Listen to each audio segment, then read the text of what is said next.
Do you want to learn more about the latest science in reproductive medicine? Explore content from the Fertility and Sterility family of journals, including the newest journals, FNS Reviews, FNS Science, and FNS Reports, all included in your ASRM membership. For even more content, follow Fertility and Sterility on social media, listen to the FNS On Air podcast, and participate in the Journal Club Global and FNS webinar series. To learn more about the Fertility and Sterility family of journals and its multimedia content options, visit fertstert.org. That's fertstert.org.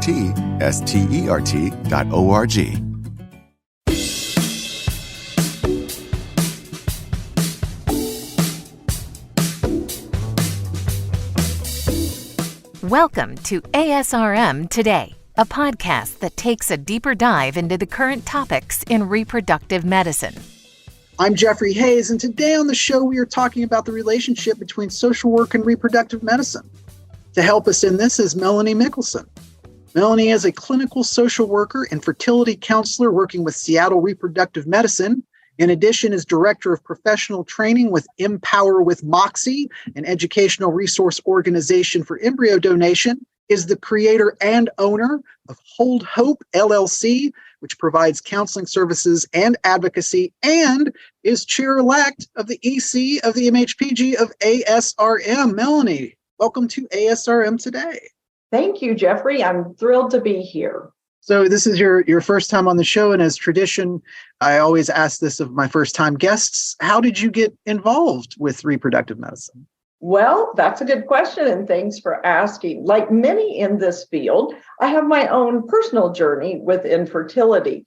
This is not a club that you ever think you're going to be in or that you want to be in or plan to be in, but it's actually a great process and people that you will never forget. My life work ended up picking me. After having my own personal journey, I became a reproductive fertility counselor. Most of us in the field do not initially set out to go into this field. And we're a small but mighty group, and I'm very lucky to have come full circle. And I actually work for one of the doctors that helped me become a mom. And when you say the group, then are we talking about the National Association of Social Workers, the NASW, or is there other groups? So most of us that work in this field can either have social work degrees, psychology degrees, or master's in family therapy degrees. However, social workers, we were really the first people that started to be embedded in reproductive medical care very early on, because we were already working in hospitals and clinics and providing medical social work. So it was really kind of a natural evolution in that sense. What would you say then is the role that social workers sort of have in reproductive medicine?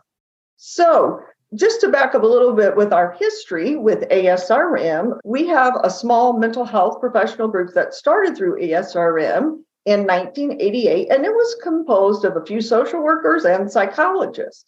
Sharon Covington, who's a licensed clinical social worker like myself, was the first social worker who led the MHP executive board. And she really wrote the initial clinical guidelines that became our guidances.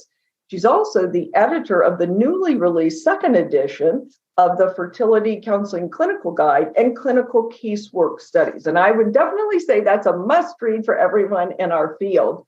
As social workers, we serve on ASRM task forces, ASRM practice committee documents, and ethic committee opinions that we contribute to from the mental health perspective.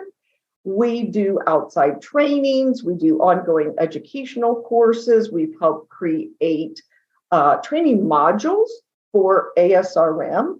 And there's actually several paths that you can take to become a mental health professional in our field. As I mentioned earlier, any of those degree programs, including social work, the degrees that I just mentioned, none of those fully prepare any clinician to be able to have that expertise to work in the field of reproductive medicine. Therefore, all categories of any of our mental health professionals require additional training in this specialized field, as would be the case for any specialization. the ASRM annual meetings, the ASRM modules that are for training, the mentoring programs, the conferences. These all provide opportunities to get that extra training. It's also important to note that most of our graduate training, especially for social workers, did not include specific areas such as testing. Therefore, we all have to get additional training in psychological testing proficiency. It's interesting that you mentioned the MHPG, which is the mental health professional group. I had no idea that such an association had gone on for so long between the NASW and the MHPG, especially within, ASRM. What's the degree of discussion or collegiality that happens? Is there a social work representative and a mental health professional when we do documents? Yes, that's correct. So luckily, ASRM does request and involve the mental health professional group, people that are trained and want to give input into those guidance documents or ethics reports. So typically, we will have a task force or a committee that will be made up of various mental health providers. They can be social workers, they can be psychologists, but luckily it's a broad range, and it's a great way for us to be able to give our mental health input into the larger documents that ASRM presents. We also serve on some of ASRM's larger task forces as well. We're a very large and active group. So the mental health professional group underneath ASRM, we are close to 700 members. So we are a very loud and proud group within the ASRM community, and we are gaining new members every year. But we also, one of the things that we do so well is we work very closely in our educational trainings and talks that we give with attorneys, nurses, and other providers that are multidisciplinary.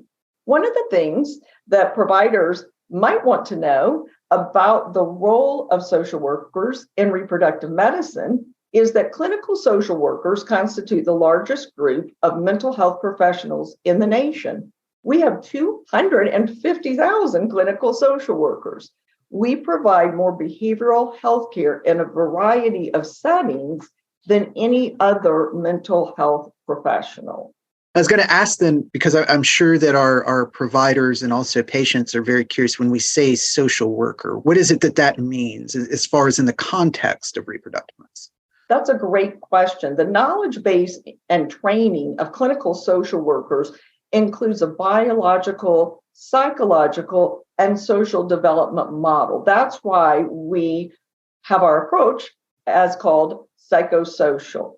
So our approach also involves addressing disparities in access to healthcare, ethics, interest, rights, and obligations of all parties. We are trained to evaluate mental disorders, addiction, impacts of illness and trauma. And one of the great things about our roles working with reproductive medicine is we also provide wellness services to patients, and we can provide support and training to clinical staff when needed.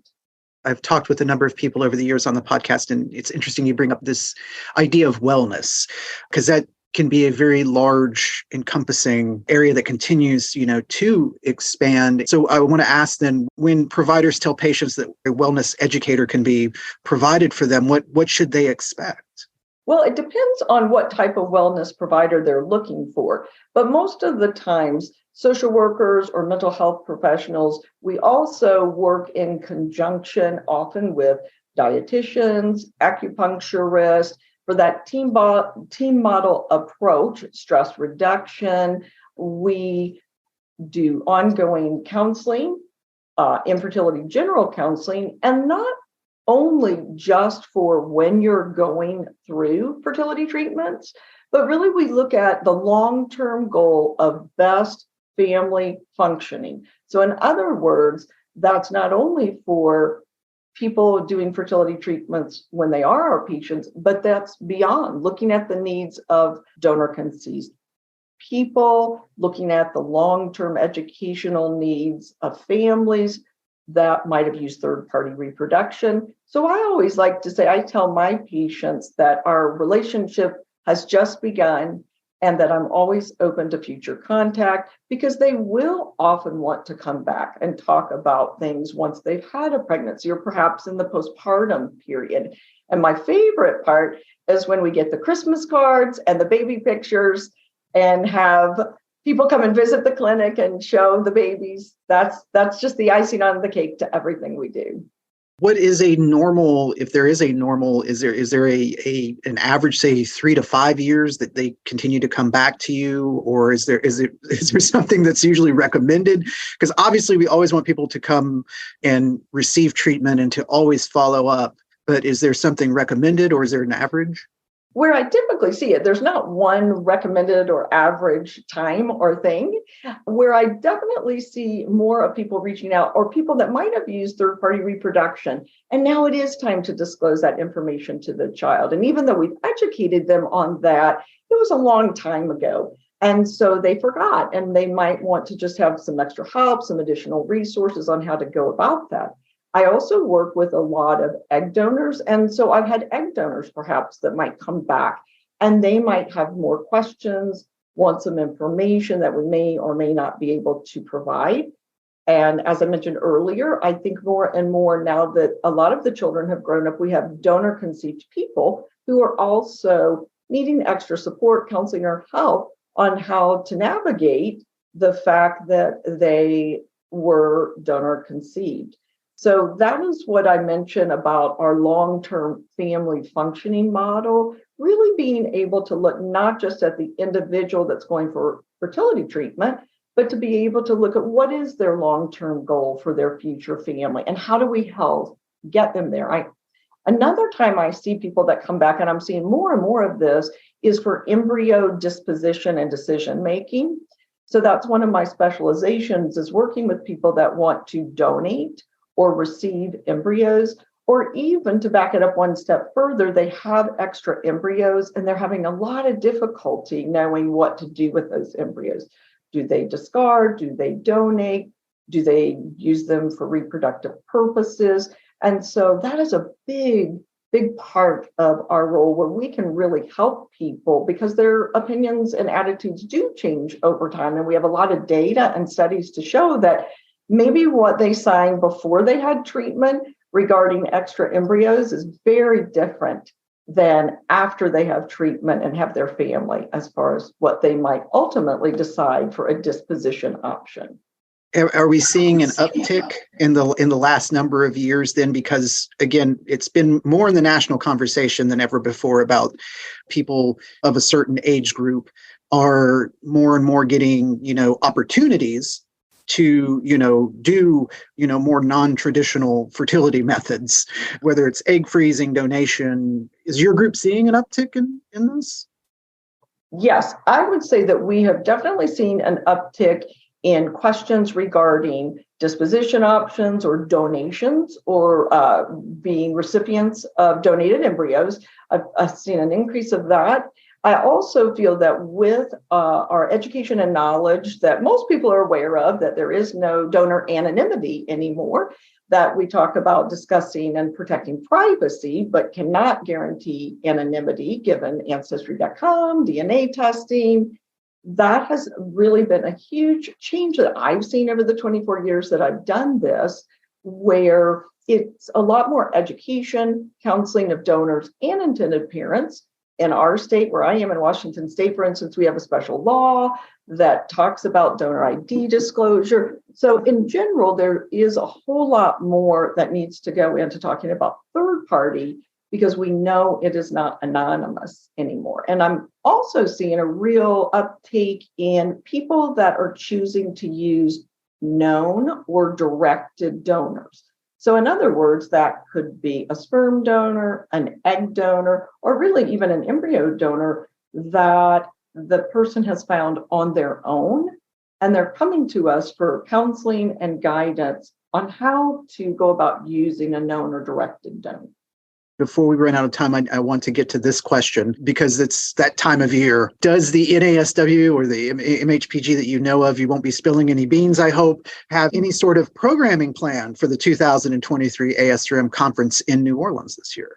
We always have great programming plans coming up for the conference. I'm so glad that you asked that. We offer NASW continuing education credits at every conference that we provide through ASRM, as well as there's the APA credits. And as I mentioned earlier, we do a lot of interdisciplinary talks where we partner with attorneys, nurse practitioners, nurses, physicians, and become part of their talk or part of a panel discussion.